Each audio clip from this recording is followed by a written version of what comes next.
Agora chegou a hora da gente acompanhar um bate-papo com o Dr. Paulo Roberto de Souza. Nós temos aqui o quadro Você Pergunta, Seu Médico Responde. A gente continua falando sobre saúde aqui no programa da Vera.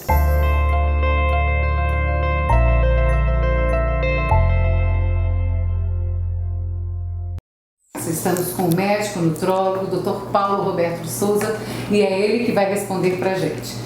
Nós temos um questionamento aqui, o primeiro não poderia ser diferente, de Lucas Graham, ele é de Balneário Camboriú. Lucas pergunta o seguinte: doutor, com essa pandemia do coronavírus e chegando o frio, tem alguma fórmula mágica de imunidade?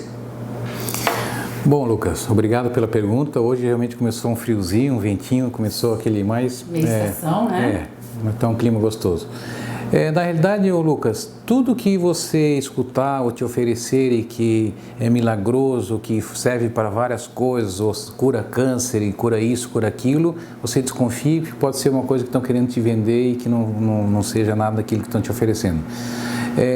Então, sempre ter o cuidado do que você ser oferecido para você cair nessa armadilha ou na picaretagem. Mas assim, dentro da nutrologia ou da própria medicina da imunidade, você pode pensar sempre em algumas substâncias que vão agir realmente na tua imunidade. Hoje nós temos substâncias como os oligoelementos, que é o zinco, selênio, manganês, cobre, iodo, o próprio complexo B, algumas plantas como a equinácea, o epicor, que vem do levê da cerveja, enfim, tem algumas substâncias, a vitamina D, que é muito falado hoje em dia. Então são substâncias que você pode tê-las através da tua alimentação, quer dizer, tem uma alimentação saudável, frutas, legumes, verduras, etc. Ou pode fazer suplementação através de cápsulas ou de xarope, etc. Isso pode realmente atuar no teu sistema imune, fazendo com que melhore os teus leucócitos, os teus linfócitos e fazer uma melhora da tua imunidade. Então, assim, procure o seu médico, o seu nutricionista, o seu imunologista, que ele vai te fazer uma prescrição adequada para o teu perfil, o teu tamanho, o teu peso, etc. Mas nunca comece a usar substâncias que sejam de origem duvidosa ou alguns preparados, alguns chás aí milagrosos. Isso não funciona. Sempre você pode usar substâncias que vão ajudar a tua imunidade, isso com certeza. Sim, essa área é muito importante. A gente manter uma imunidade legal é o mais ainda. A gente sabe que combate vários tipos de doenças. Então, uma boa alimentação, esses cuidados e não sair tomando como qualquer coisa, gente. Isso é algo muito importante que a gente recebe aqui. Vamos à segunda pergunta, de Gilmar Fontes Vacaria. Ele é de Vacaria. Doutor, adoro comer carne. Faz mal comer demais? Vacaria é mulher. Vacaria, quem mora em Vacaria, no Rio Grande do Sul, normalmente, e eu vou confessar, eu também adoro uma carninha. Na realidade, a carne, o Rio Grande do Sul, estatisticamente, é o estado que mais tem casos de câncer no Brasil, de vários tipos de câncer. Então, foi pesquisado o porquê disso. Na realidade, não é por o consumo da carne, mas o preparo da carne que é o perigo. Então, tanto lá no Rio Grande do Sul como aqui em Santa Catarina tem crescido o número de casos de câncer também, que isso tem que ser pesquisado e investigado o porquê, mas o preparo da carne que é o perigo.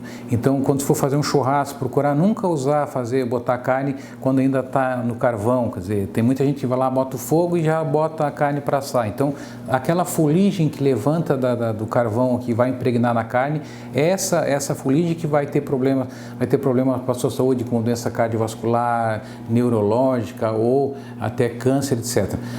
Então essa fuligem é perigosa. Aqui em Santa Catarina eles costumam muito fazer aquele filé duplo, então bota ali na grelha e quando o fogo está muito alto, bota água para diminuir o fogo. Quando bota essa água, aquela fuligem sobe e impregna na carne. Então essa vai ser uma alteração tanto do sabor como da qualidade da carne e das substâncias tóxicas que vão ter ali. Então, o importante é como é o preparo da carne. A carne, quando é frita, também produz substâncias como a acroleína, aldeídos e outras substâncias que são altamente cancerígenas e que causam vários tipos de doenças. Então, procurar não precisa ser um vegetariano ou um vegano total e nem um carnívoro diário.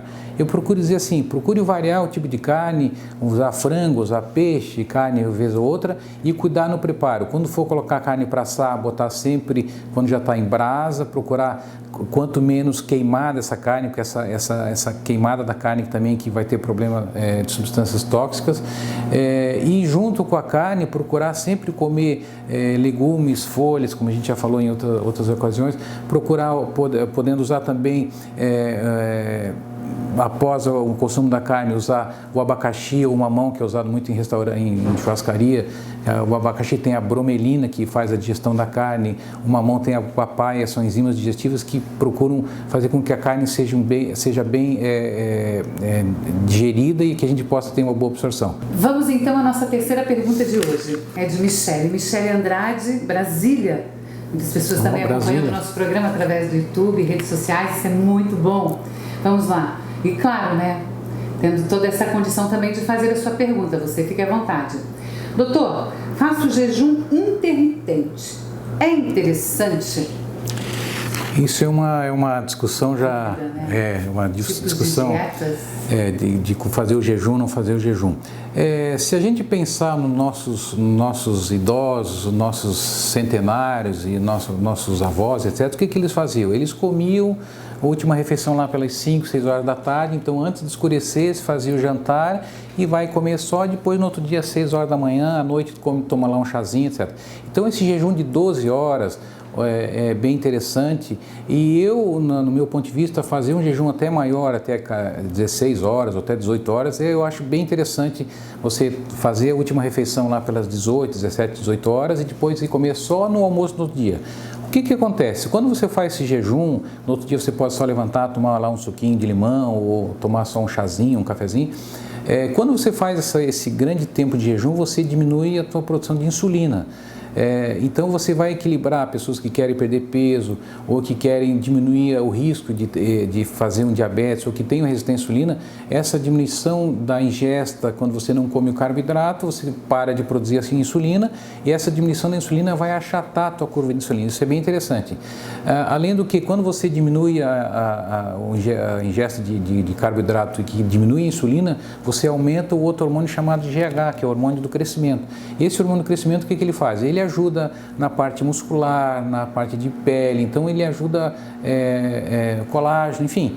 É um hormônio como se fosse um hormônio anti-envelhecimento que a gente mesmo produz. Então, o jejum, como já era feito lá na época de Cristo, na época da antiguidade, o jejum sempre é benéfico para o corpo humano. E eu acho que é interessante, você não precisa fazer todo dia, ou mais uma ou 2 vezes por semana, eu aconselho meu paciente a fazer. Obrigado pela pergunta, pessoal lá de Brasília, um abraço. É isso, gente. Essa é a participação de hoje do Dr. Paulo Roberto de Souza. Lembrando, nosso quadro Você Pergunta, seu médico responde. Orientações, informações na área da saúde bastante preciosas. Não é uma consulta.